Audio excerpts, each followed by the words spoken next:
दोस्तों, साल 2024 अब जा रहा है और वो हमारी यादों में हमेशा रहेगा। कुछ अच्छी यादें, कुछ बुरी यादें। बॉलीवुड को इस साल ने हिला दिया है। जिस तरह से यहाँ इस साल फिल्में फ्लॉप हुई हैं, उसकी किसी ने उम्मीद नहीं की थी। पिछले 2-3 सालों से ज़रूर लो जा रहा था मामला, लेकिन ऐसा लगता था कि शायद रिवाइव हो जाएंगी चीज़ें, मगर ऐसा नहीं हुआ। खैर, वो अलग मामला है। लेकिन हम इस वीडियो में जो बात करेंगे वो है बॉलीवुड की कंट्रोवर्सीज़ की। वो कंट्रोवर्सीज़ जो बॉलीवुड से निकली और पूरे नेशनल मीडिया में छा गई, जिन पर बहुत सारी बातें हुई, खबरों की तरह जिन पर डिबेट हुई। तो इस वीडियो में मैं ऐसी कुछ कंट्रोवर्सीज़ को ले रहा हूं जो मुझे लगता है कि वाकई वो बहुत बड़ी थी और कई बार वो आउट ऑफ प्रपोर्शन भी हो गई। तो अगर मुझसे कुछ मिस होता हो तो ज़रूर, और अगर आपको लगता हो कि वो कंट्रोवर्सी बड़ी है जिसका मैंने यहाँ जिक्र नहीं किया, तो आप कमेंट बॉक्स में ज़रूर लिखिएगा। सबसे पहली कंट्रोवर्सी जो इस साल 2024 में हुई वो थी पूनम पांडे की मौत। जी हाँ, फरवरी में पूनम पांडे की मौत की खबर आई मीडिया में और लोग हिल गए। ये कहा गया कि ये मॉडल एक्ट्रेस जो है सर्वाइकल कैंसर से जो है उनकी मौत होगी। सोशल मीडिया में इस पर बहुत सारी बातें हुई, सर्वाइकल कैंसर को लेकर चर्चा होने लगी।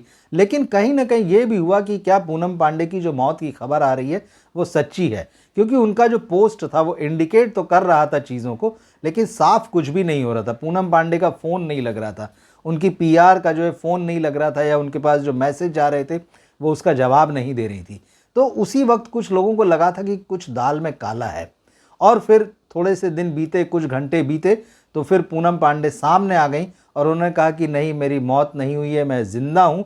और ये जो सारा कुछ, जिसे आप ड्रामा कह सकते हैं, ये सर्वाइकल कैंसर को लेकर जो अवेयरनेस है उसको फैलाने के लिए जो है वो रचा गया था। अब इस बहाने जो है लोगों ने सर्वाइकल कैंसर क्या है वो जाना, महिलाओं में ये कैंसर होता है तो इसके बारे में बातें हुई, क्यों होता है, कैसे इससे बचा जा सकता है।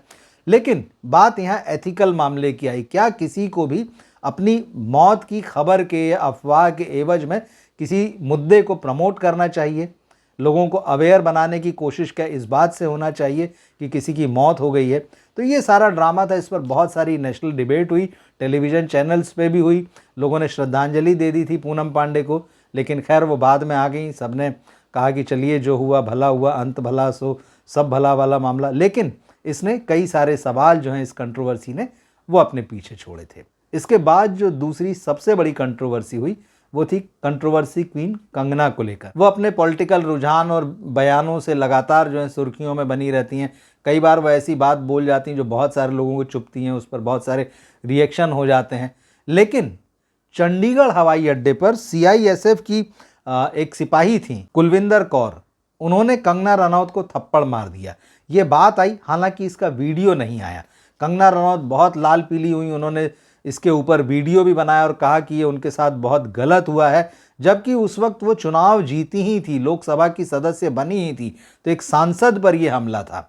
तो इस तरह की बात जब सामने आई तो बहुत सारे सिक्योरिटी को लेकर भी सवाल उठे, लेकिन कंगना पर भी सवाल उठे, क्योंकि पंजाब के किसानों का जो आंदोलन था 2023 का सरकार के विरुद्ध, और जो 3 काले कानून जिन्हें कहा गया उनके विरुद्ध, उस दौरान जो है कंगना ने कई सारी ऐसी टिप्पणियां की थी जिससे पंजाब और वहां के लोग और किसान जो है वो लगातार आहत होते रहे। लेकिन कंगना कभी भी अपनी तरफ से उन्होंने लगाम नहीं लगाई अपनी बातों को, और इस बात को लेकर बहुत सारे लोगों में गुस्सा था, खास तौर पर पंजाब के लोगों में, किसानों में। तो ये जब घटना हुई तो इस मामले में कुलविंदर कौर का भी बयान आया कि कंगना रनौत ने किसान आंदोलन के दौरान जिस तरह से उन धरना प्रदर्शनों में बैठने वाली महिलाओं को टके टके की औरतें कहा था, तो इस बात से वो बहुत नाराज़ थी और उनका कहना था कि इस तरह की बात जो है वो कंगना रनौत को नहीं कहनी चाहिए। तो इस पर बहुत ज़बरदस्त डिबेट हुई। बहुत सारे लोग इस बात से, इस घटना से खुश भी थे। उन्होंने कहा कंगना रनौत को सबक मिला है। लेकिन कंगना रनौत जो है आज सिर्फ बॉलीवुड एक्ट्रेस नहीं है, वो इस देश की लॉ मेकर भी हैं, संसद सदस्य भी है। तो खैर, बाद में कुलविंदर कौर के सस्पेंड होने की खबर आई और उसके बाद जो है ये मामला जो है अभी किस स्थिति में ये कोई भी नहीं जानता। लेकिन इस साल की एक बहुत बड़ी घटना थी कि किसी लॉ मेकर के ऊपर, किसी बॉलीवुड एक्ट्रेस के ऊपर जो है इस तरह से हमला हुआ। किसी सिक्योरिटी गार्ड ने, किसी सिक्योरिटी से जुड़े हुए सिपाही ने जो है थप्पड़ मारा हो। तीसरी कंट्रोवर्सी थी, हालांकि ये बॉलीवुड के अंदर की थी, बड़े मियाँ छोटे मियाँ फिल्म। इस साल की सबसे हैवी बजट फिल्मों में अक्षय कुमार और टाइगर श्रॉफ की ये फिल्म थी। पूजा एंटरटेनमेंट से ये आई थी, वाशु भगनानी इस फिल्म के प्रोड्यूसर थे।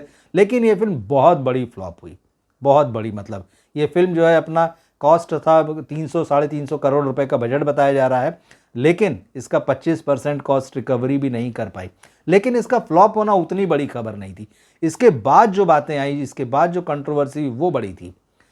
जब ये फिल्म फ्लॉप हो गई तो इस फिल्म से जुड़े और पूजा एंटरटेनमेंट से जुड़े कुछ लोगों ने सोशल मीडिया में ये प्रोड्यूसर्स पर आरोप लगाया कि उनके पैसे नहीं दिए गए हैं। ये बात जैसे ही सामने आई तो इसके बाद हंगामा मच गया और इसके बाद में कई कानूनी पचड़े भी शुरू हुए, क्योंकि इसके बाद फिल्म के डायरेक्टर अली अब्बास जफ़र ने भी वाशु भगनानी और उनकी कंपनी पर कुछ आरोप लगाए। बदले में जो है वाशु भगनानी ने उनके खिलाफ केस किया और कहा कि इन्होंने पैसे की बहुत सारी हेरा फेरी की है। इसी दौरान फिर अक्षय कुमार का भी एक बयान कहीं से निकल कर आया, जो उन्होंने वाशु भगनानी के बेटे को फ़ोन करके कहा कि भाई मेरे पेमेंट्स तुम बाद में देना। इसी तरह से इक्का दुक्का फिल्मों के और क्रू मेंबर सामने आए जिन्होंने वाशु भगनानी और उनकी कंपनी पर नॉन पेमेंट्स के आरोप लगाए। तो बॉलीवुड के अंदर ये एक बहुत बड़ी कंट्रोवर्सी थी।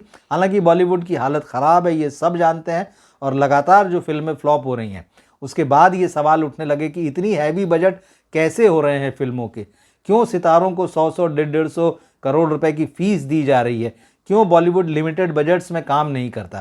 तो ये एक बहुत बड़ा सवाल इस साल बनकर उभरा है और इस पर हम लगातार बातें करते रहें। लेकिन बॉलीवुड को इस कंट्रोवर्सी ने अंदर तक हिला दिया और यही वजह है कि बॉलीवुड के प्रोडक्शन हाउसेस के बिकने के भी या वहाँ पार्टनरशिप उसमें शेयरिंग की भी खबरें आने लगी और आगे चलकर जो है करण जौहर के धर्मा प्रोडक्शन का 50% स्टेक बिका, वो सारी खबरें भी आपने देखी। तो ये एक बहुत बड़ा इशू था, लेकिन इसकी शुरुआत जो थी बड़े मियाँ छोटे मियाँ के फ्लॉप होने के बाद में हुई थी। अगली कंट्रोवर्सी जो बहुत बड़ी थी या जो लगभग पूरे साल विवादों में मामला चलता रहा, वो है अभिषेक बच्चन और ऐश्वर्या राय बच्चन के तलाक का मामला।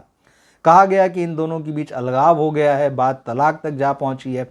खास तौर पर जो रिलायंस परिवार की जो एक शादी हुई थी इस साल, उसमें जब बच्चन फैमिली अलग पहुंची, ऐश्वर्या राय जो है वो अपनी बेटी के साथ अलग पहुंची और उस पूरे फंक्शन में भी ये फैमिली कहीं साथ में नहीं दिखी।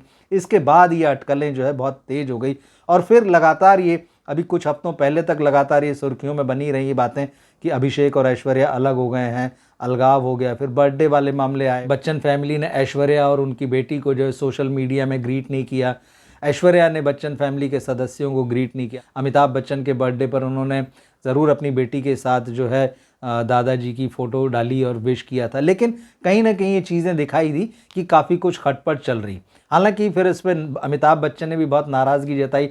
इनडायरेक्टली उन्होंने सोशल मीडिया में कुछ ट्वीट किए और कहा कि लोग अधूरी बातों की जानकारी रखते हैं। इस बीच मामला ये भी हुआ कि अभिषेक बच्चन का जो है उनकी 2 साल पुरानी फिल्म 10वीं की जो एक्ट्रेस है निम्रत कौर, उनके साथ जो है अफेयर था या है और उन्होंने बेवफाई की। तो ये मामला धीरे धीरे लगातार बढ़ता गया और ये पूरे साल जो है इस साल करीब करीब ये सुर्खियों में बना रहा। हालांकि अभी भी स्टेटस साफ नहीं है। भले ही पिछले दिनों जो है आराध्या के स्कूल में अभिषेक बच्चन ऐश्वर्या साथ में दिखे, वहाँ अमिताभ बच्चन भी थे, लेकिन अभी भी ना तो बच्चन फैमिली की तरफ से इस मामले में कुछ क्लियर किया गया है, ना ही कोई स्टेटस इसमें सामने है। तो ये वो खबर रही जिसने पूरे साल जो है बॉलीवुड में चर्चाएं बटोरी, बॉलीवुड के मीडिया में चर्चाएं बटोरी। अगला जो मामला था वो आलिया भट्ट को लेकर जुड़ा हुआ था।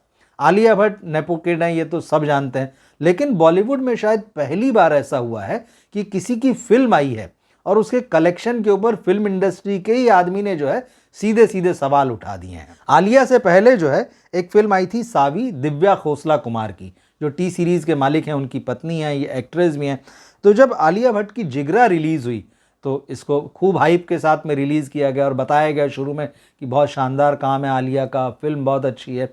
लेकिन दिव्या खोसला कुमार ने सीधे सीधे ये आरोप लगाया कि आलिया की जो फिल्म है जिगरा, उनकी फिल्म सावी की नकल है, रिप ऑफ है। उन्होंने कहा ये वही कहानी है जो मैंने अपनी फिल्म में कही थी या जो मेरी फिल्म में कही गई थी, वही एक तो चुरा ली गई है, वही कॉपी कर ली गई है। और साथ ही साथ उन्होंने सीधे सीधे ये आरोप लगाया कि आलिया भट्ट की फिल्म में थिएटर तो खाली पड़े हुए हैं, लेकिन बाहर उसको बिल्कुल हाउसफुल बताया जा रहा है या इस तरह से बताया जा रहा है कि फिल्म खूब चल रही है। और साथ ही दिव्या ने यह भी आरोप लगाया कि आलिया खुद अपने पैसे खर्चे करके जो है वो करोड़ों रुपए खर्च करके टिकट खरीद रही हैं।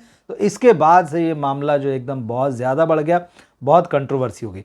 बॉलीवुड की कॉरपोरेट बुकिंग, प्रोड्यूसर्स का अपनी फिल्म के टिकट खरीदना, ये सारी बातें पुरानी हैं या अब सबको ये बात पता चल चुकी कि किस तरह से ये सारा जो बॉक्स ऑफिस नंबर गेम है कैसे चलता है। लेकिन इस तरह का मामला पहली बार आया कि बॉलीवुड की किसी एक्ट्रेस ने या किसी हस्ती ने सीधे सीधे सामने वाली पार्टी पर आरोप लगा दिए कि तुम खुद ही तो टिकट खरीद रहे हो अपने पैसे लगाकर, और नकल का मामला तो खैर है ही।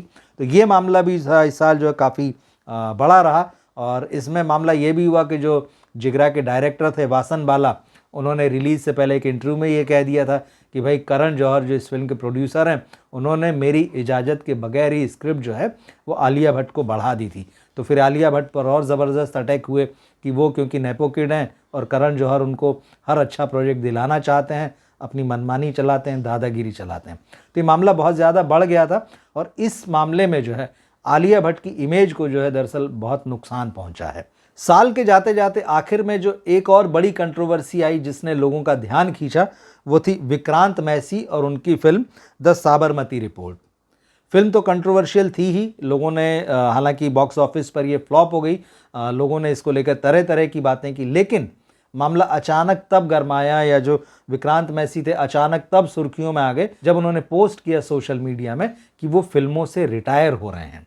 अब जैसी ये बात सामने आई द साबरमती रिपोर्ट के फ्लॉप हो जाने के बाद में, तो एकदम से हंगामा मच गया कि भाई विक्रांत मैसी जिन्होंने पिछले 2023 में 12th फेल जैसी फिल्म दी थी और लोगों ने उनको सर आंखों पर बैठा लिया था, बहुत प्यार मिला उसके बाद में। हालांकि द साबरमती रिपोर्ट ने उनकी उस इमेज को उतना ही नुकसान पहुंचाया ज़बरदस्त। और ऐसे में जब विक्रांत ने कहा कि भाई अब मैं संन्यास ले रहा हूँ, मैं फिल्मों से दूर जा रहा हूँ, एग्जैक्ट उन्होंने संन्यास शब्द का इस्तेमाल नहीं किया, उन्होंने कहा अब मैं फिल्मों से दूर जा रहा हूँ, अपने परिवार को, पत्नी को, बच्चे को, अपने माता पिता को समय दूंगा। और उन्होंने ये भी लिखा अपने पोस्ट में कि अगले साल 2025 में मेरी फिल्म 2 फिल्में आएगी, तो वही है, और उसके बाद फिर हम देखते हैं कब मिलेंगे। तो इसका यही अनुमान लगाया लोगों ने कि विक्रांत मैसी जो है फिल्मों को अलविदा कह रहे हैं, बॉलीवुड को अलविदा कह रहे हैं, संन्यास ले रहे हैं। तो इस पर जब बहुत ज़्यादा बातें बढ़ गई तो फिर तुरंत 1 दिन बाद 2 दिन बाद जो है विक्रांत मैसी ने पलटी मारी और उन्होंने कहा कि भाई लोगों ने गलत समझ लिया, मीडिया ने गलत समझ लिया, मैं तो सिर्फ एक ब्रेक लेने की बात कर रहा था। तो इस पर भी काफ़ी हल्ला हुआ और बहुत सारी बातें ये भी हुई क्योंकि विक्रांत मैसी ने उस समय ये भी कहा था कि मेरे ऊपर अटैक हो रहे हैं, लोग मुझे फ़ोन करके धमकियां दे रहे हैं साबरमती रिपोर्ट जैसी फिल्म करने के लिए। तो लोगों ने कहा कि कहीं ऐसा तो नहीं कि इन सब बातों का दबाव जो है इस एक्टर पर है और इसलिए वो फिल्म इंडस्ट्री छोड़ना चाहता है। तो ये चलता है कि एक्टर ने ब्रेक ले लिया, लेकिन जिस तरह से विक्रांत मैसी का मामला आया कि मैं संन्यास ले रहा हूँ फिल्म से, और जिस समय में ये बात सामने आई उसने काफ़ी खलबली मचाई।